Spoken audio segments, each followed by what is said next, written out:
زعيم المترجمين من الفارسية إلى العربية، وأحد المؤسسين الأوائل لفن النثر العربي، والرجل الذي أنقذ كتاب كليلة ودمنة من الضياع، أبو محمد عبد الله ابن المقفع.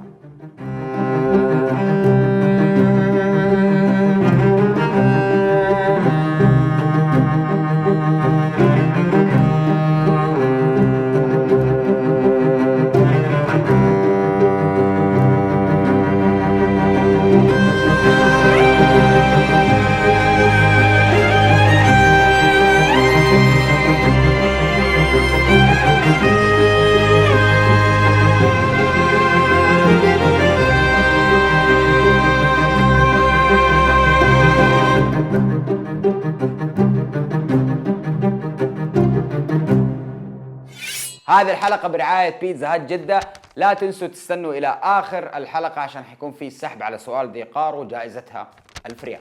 مع بداية القرن الثاني للهجرة وصلت الخلافة الإسلامية لأقصى ذروة اتساعها، يعني وصلت حدودها في عهد الخليفة هشام بن عبد الملك لأطراف الصين في الشرق إلى المحيط الأطلسي غرب، ودخلت تحت ظل الدولة وثقافات وطوائف وأشكال وأنواع، وهذا الشيء اللي حفز الناس الغير الناطقين باللغة العربية انهم يبدأوا يتعلموا اللغة العربية، طبعا سواء اسلموا او احتفظوا بدياناتهم، بمعنى انه اي شخص يبغى يشتغل في الدولة يحتاج انه يتعلم اللغة العربية، اي انه اللغة العربية لازم تكون موجودة في السي في حقه. الشعب الفارسي وقتها كانوا احد اكثر الشعوب اللي انصهرت في الثقافة العربية الاسلامية بحكم الجغرافيا اللي موجودة يعني القرب اللي موجود بيننا، وطبعا حبوا اللغة العربية ومارسوها محادثة وكتابة وتأليف، وكثير منهم صارت لغته الدائم، يعني لغتهم الفارسية قل الناطقين بها بطريقة عجيبة جدا. في قرية هادئة في فارس اسمها جور ولد كاتبنا العظيم عبد الله بن المقفع سنة 106 للهجرة 724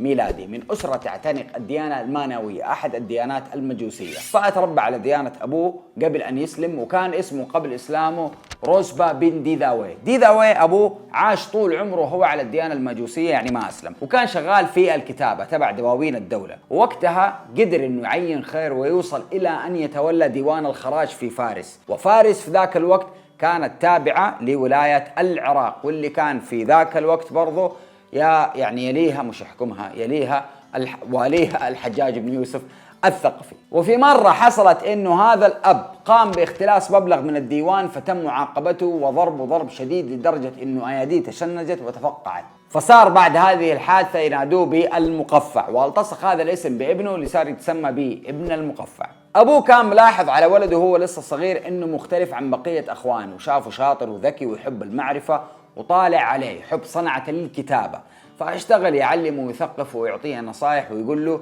شوف يا ابني، إذا أنت حاب تتعلم مهنة الكتابة وتصير ناجح في حياتك، أول شيء لازم تتعلمه اللغة العربية وتتقنها زي الفارسية. وبالفعل اشتغل ابن المقفع على نفسه وصار يتعلم اللغة العربية ويثقف أكثر وينهب في المعارف القديمة، وحبة بدأ يثق في نفسه أكثر وأكثر، وصار عنده طموح وهو ما زال لسه في سن المراهقة، ولكن كان مقتنع إنه حيكون كاتب معروف، وكان شايف إنه الشغل في دواوين الولاة والأمراء هي أفضل طريقة لتحقيق هذا الهدف، هو كان المدخل لهذا الباب. وعلى طول أول ما قدم السي في حقه عند دواوين الولاة الأمويين في فارس انقبل، فصار كاتب عند يزيد بن عمر ابن هبيرة اللي كان والي كرمان وقتها، وبعد كذا انتقل لأخوه داود اللي كان وقتها والي البصرة، وهناك في البصرة تعرف على واحد اسمه عبد الحميد الكاتب اللي كان أحد أبرز الكتاب ورائد كبير في البلاغة، وصارت بينهم صداقة كبيرة جدا، وكان مولى عند أسرة آل الأهتم من بني تميم، وذولا كانوا من أشهر البيوت في الفصاحة وتعلم منهم الكثير. ولأن ابن المقفع كان مطلوب وقتها بشدة فما استقر في مكان معين، فصار يتنقل بين الولاة، يشتغل عند هذا شوية وعند هذا شوية، فصار كاتب عند واحد اسمه ابن الحوار الخويلدي والي نيسابور، بعدها صار كاتب عند سفيان بن معاوية ابن يزيد ابن المهلب،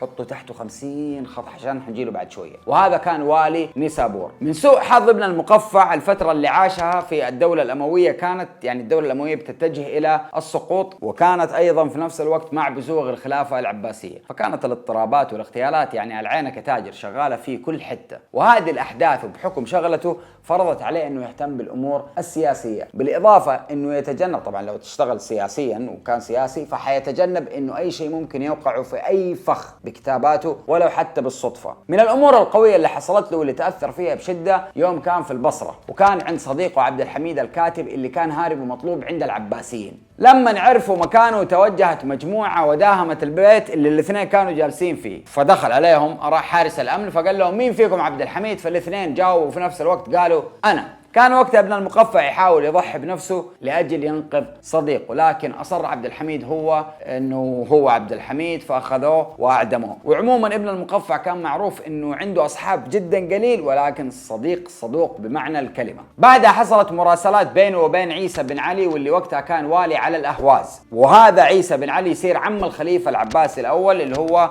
أبي العباس السفاح. فانتقل المهم ابن المقفع إلى الأهواز وصار كاتب عند عيسى. وعند عيسى بن علي حصلت السكينة وراحة البال ولقى عنده كل الود والاحترام، وكان ما زال على دين آبائه اللي هم المجوس، وما أكره على تغيير دينه بالمناسبة. ولأنه كان إنسان ذكي ونشيط ومثقف ومخلص قربوا عيسى بن علي أكثر وأكثر وخلاه معلم لأحد عيال أخوانه.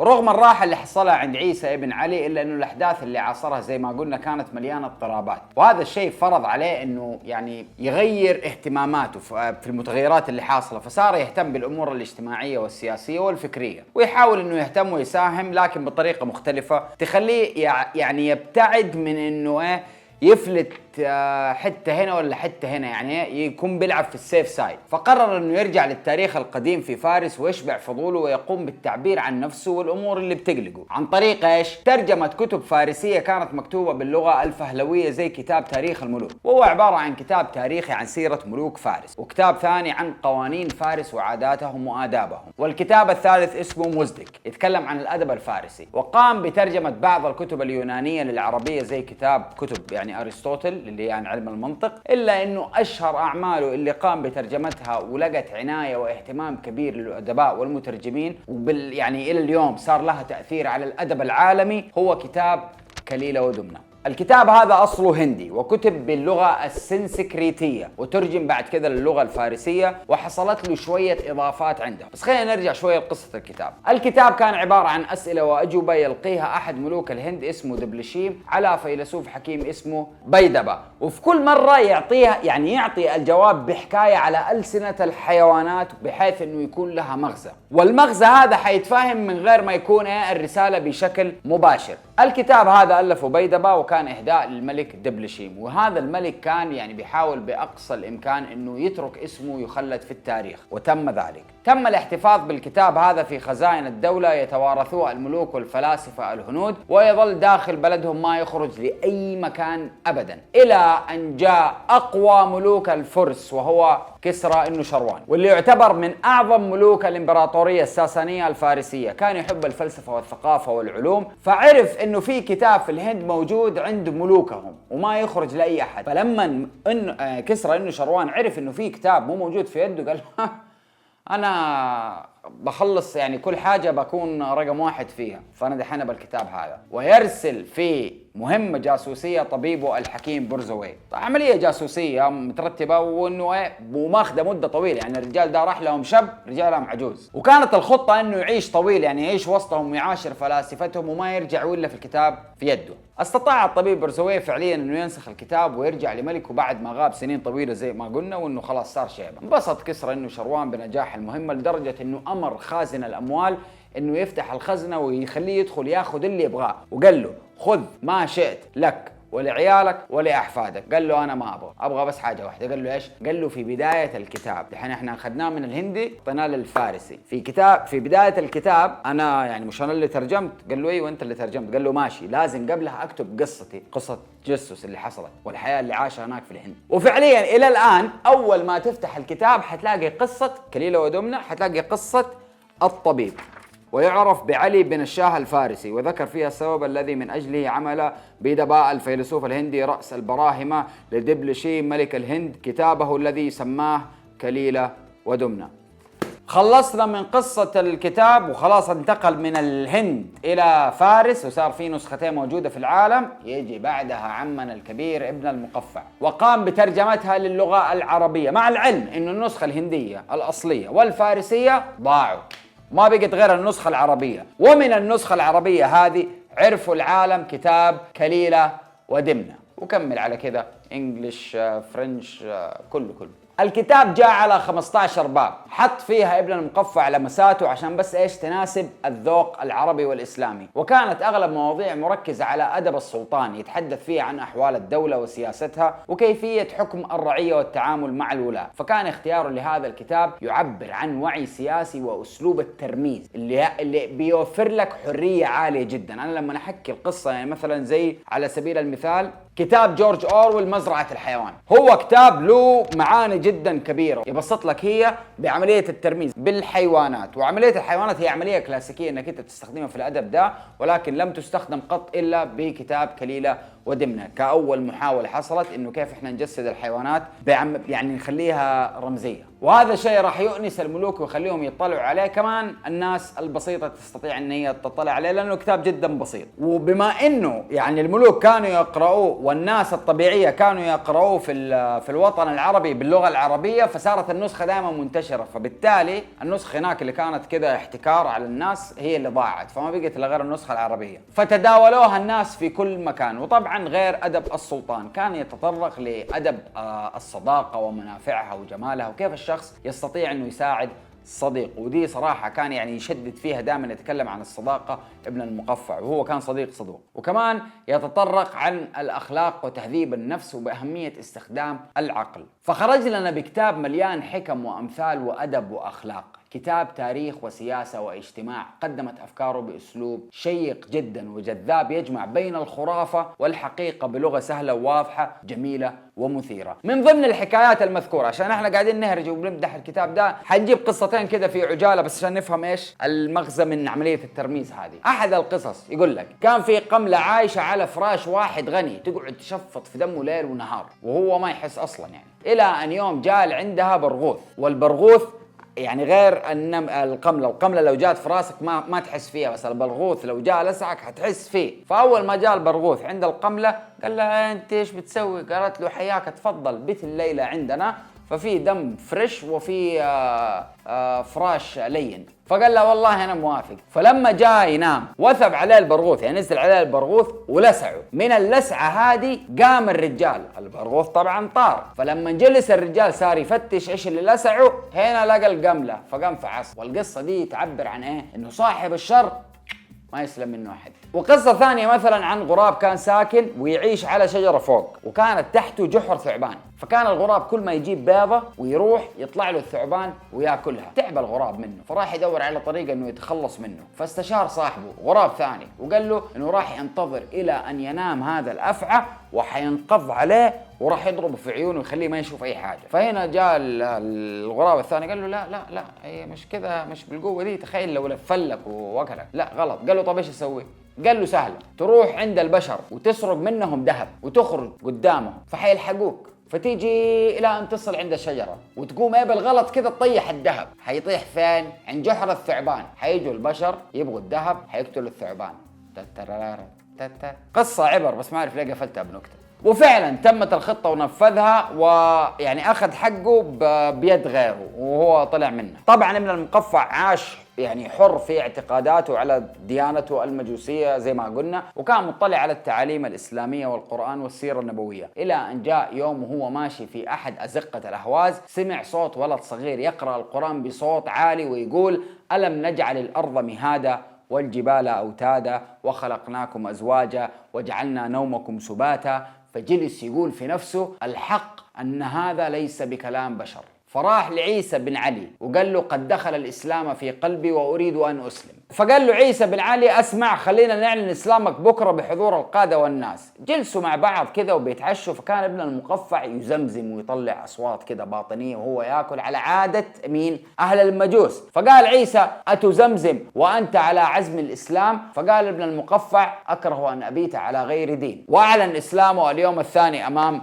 الجميع. أول ما أسلم غيروا اسمه إلى عبد الله وصاروا يكنوه بأبو محمد، والاسم المعروف طبعا المتوارد يعني ما بينادوه بأبو محمد، بيقولوا له ابن المقفع وخلاص. طبعا سيرة ابن المقفع وصلت لوالي البصرة الجديد سليمان بن علي أخو عيسى بن علي، فطلبه ولبى النداء وراح للبصرة وبقى على تواصل مع أخوه عيسى. حاول بعدها إنه يعرض خدماته للخليفة أبو العباس السفاح، واشتغل عنده. فراح مع وفد من نخبة من البصرة لمدينة الأنبار اللي كان وقتها عاصمة العباسيين قبل بغداد، لكن للأسف تم منع الوفد انهم يخشوا على الخليفة، فرجعوا للبصرة واستقر هناك ابن المقفع. ابن المقفع كان شخص وسيم جدا ولبق وله طلة بهية وكاريزما وألف وحدة تتمناه، ومع ذلك كان يتجنب معاشرة النساء ومنادمتهم، مع انه ما كان حارم نفسه من يعني شوية مرح، يعني كان يستانس بينبسط، يعني مش حارم نفسه من شيء بس مش مرة، لأنه هو ما عربيد. هي الجلسات هذه كانت معروفة في ذلك الوقت في أوساط النخبة الحاكمة والمثقفة.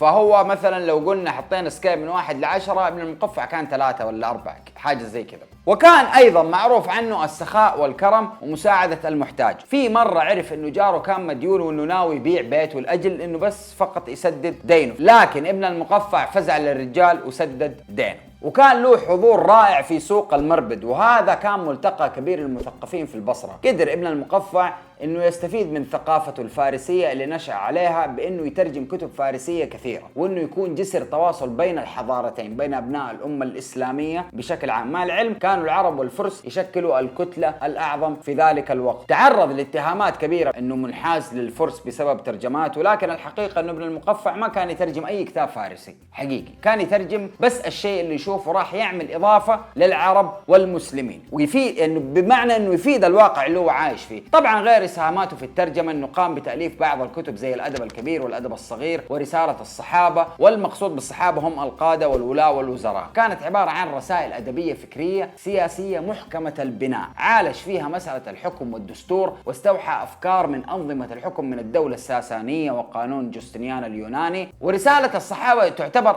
احد اطول الرسائل اللي قدمها، واعتقد انه الكتاب هذا كان موجه بطريقة مبطنة لابو جعفر المنصور اللي وقتها بدأ يتولى مقاليد الحكم بعد ابو العباس. ويقال انه الخليفة ابو جعفر المنصور عرف بموضوع الكتاب هذا، اكلت معاه ولكن كتمها في نفسه، خصوصا انه الكتاب كان مكتوب بطريقة لينة وودية. من ضمن الامور اللي زعلت ابو جعفر المنصور في ذا الكتاب لما نتكلم ابن المقفع عن اهالي جزيرة العرب، وانه الولاة اللي فيها انتهكوا حرماتها، وهي اماكن فقيرة جدا مقارنة بالعراق والشام وبعض المناطق. ومعروف انه اهل اليمامة والحجاز من المناطق اللي اصلا ابو جعفر المنصور كان حاقد عليها، لانها خرجت على حكمه من بداية، يعني من بداية مو حكمه، من بداية حتى حكم اخوه. وكمان لا ننسى انه كان عنده وزير اسمه ابو ايوب المرياني، وهذا كان كاتب ويكره جدا ابن المقفع. وهذا المرياني كان صديق لمين؟ لسفيان بن معاوية المهلب اللي قلنا لا ننسى حطوا تحت اسمه 50 خط. وسفيان هذا كان في نيسابور، لما كان في البصرة كان ما يتفق ابدا مع ابن المقفع تماما، مع انه ابن المقفع معروف عنه باللباقة والادب، لكن مع ده الادمي لا، يصير دنيء جدا، يعني يقعد يلسوع فيه، فكان دائما يحط عليه. وهذا سفيان كان اصلا خشمه جدا كبير، فاذا دخل ابن المقفع المجلس وشاف سفيان قال له السلام عليكما. وصلت مع ابن المقفع انه كان لما ينادي يقول له يا ابن المختلمة، والمختلمة كلمة اقوى من تبا لك بكثير. وكان سفيان متحمل جدا يعني وعاصر على نفسه ليمونة، بحكم انه ابن المقفع كان تحت حماية اعمام الخليفة، وكان يقول ما ندمت على سكوت قط. قالها للمقفع، قام قال له ترى انا ماني ندمان اني يوم من الايام سكت. فصار سفيان جدا مخنوق منه، بدا يتوعده بس في اللونج، يعني صار يعني ما يبطنها، صار يقولها قدام الناس، وصار حتى لما طالع في المقفع يقول له تعرف انا لو مسكتك حخليك تتفرج على نفسك وانت تتقطع. لكن كلامه كان مجرد كلام، الى ان جاءت المصيبة الكبرى. في ذيك الفترة خرج عبد الله بن علي على ولد اخوه الخليفة ابو جعفر المنصور. نذكر عبد الله بن علي اللي كان من جماعته ابن المقفع، خرج على مين؟ على ولد اخوه ابو جعفر المنصور في الشام. وقعت، يعني هو كان هذا عبد الله بن علي كان ماسك منطقة الشام، وقعت بينهم وقعات. اللي حاب يعرف اكثر طبعا خليه لازم تشوفوا حلقة ابو جعفر المنصور. المهم تنتهي هذه القصة بهزيمة عبد الله بن علي اللي ما قدر يحصل خيار وقتها الا غير انه يروح يحتمي عند اخوانه عيسى وسليمان والي البصرة. وبالفعل قام سليمان واخوه باستقباله، وطلبوا من الخليفة ابو جعفر المنصور الامان، لكن ابو جعفر المنصور ما وافق في البداية، فاصروا عليه فوافق انه ما راح يقتله. فهنا طلب سليمان وعيسى انه يجيبوا ابن المقفع وانه يكتب للخليفة كتاب الامان، الكونتراكت اللي حيكون بينهم، العقد. واللي حيكون بموجب المعاهدة من باب انهم يضمن انه اخوهم ما راح ينقتل. فقال ابن المقفع ابشر والله ما طلبت شيء. فقام صاحبنا يكتب كتاب الأمان بلغة دقيقة جدا مليانة كلام مثير وغير قابل للتأويل، او يترك حتى ثغرة بسيطة لأي احد انه يخرج منها، لأجل فقط انه يضمن حماية عبد الله بن علي. وكان من ضمن الكلام اللي انكتب فيها كالتالي: وإن أنا إن نلت من عبد الله بن علي أو أحد من أقدمه معه بصغير من مكروه أو كبير، أو أوصلت إلى أحد منهم ضررا سرا أو علانية على الوجوه والأسباب كلها تصريحا أو كناية أو بحيلة من الحيل، فأنا نفي من محمد بن علي بن عبد الله ومولود لغير رشده، وقد حل لجميع أمة محمد خلعي والبراءة مني، ولا بيعة لي في رقاب المسلمين ولا عهد ولا ذمة، وقد وجب عليهم الخروج من طاعتي وإعانة من ناوأني من جميع الخلق، ولا موالاة بيني وبين أحد من المسلمين. يعني كبل يده. ايش انت يا ابن المقفع؟ فعليا كبل يده. طبعا القصة في عجالة: ابو جعفر المنصور ما قتل عمه فعليا، بس حطه في بيت مبني من الملح وخلى يغسل البيت كل يوم مرتين الى ان البيت ذاب وطاح عليه. هو احتال عليه حيلة، بس دي اصلا مش قصتنا. وذكرنا القصة هذه بالتفصيل الممل في ابو جعفر المنصور. طبعا ابو جعفر المنصور اتجنن ولقي نفسه متقيد بسبب العهد اللي وقع عليه وما قدر يتحمل، فقام بعزل والي البصرة سليمان بن علي ويعين مين؟ عين سفيان حبيب اللزم لابن المقفع اللي قال له حقطعك وانت حي. والتعيين هذا تم سنة 139 للهجرة. بعدها بسنة قام بسجن عبد الله بن علي اللي هي سنة 140 للهجرة. طبعا ابو جعفر المنصور ما نسي ابدا سالفة الكتاب اللي وقع عليها، ولما سأل عن الموضوع عرف انه ابن المقفع هو اللي كتب. فرسل ابو جعفر المنصور رسالة لسفيان يعطيه فيها الضوء الاخضر انه يقتله بحجة الزندقة. وهنا سفيان ما يصدق خبر وهو يقول جاءك ما تمنى، فحضر عنده ابن المقفع. ولما حضر عرف ابن المقفع انها الليلة دي اخر ليلة راح يقضيها وراح يموت. فخلاص قدامه الموت ابن المقفع وغريمه قدامه، بدل ما يترجاه يبوس يعمل اي منظر، لا يقوم ايش يقول له؟ انا. فعنده ابن المقفع يرفع خشمه فوق ويقول له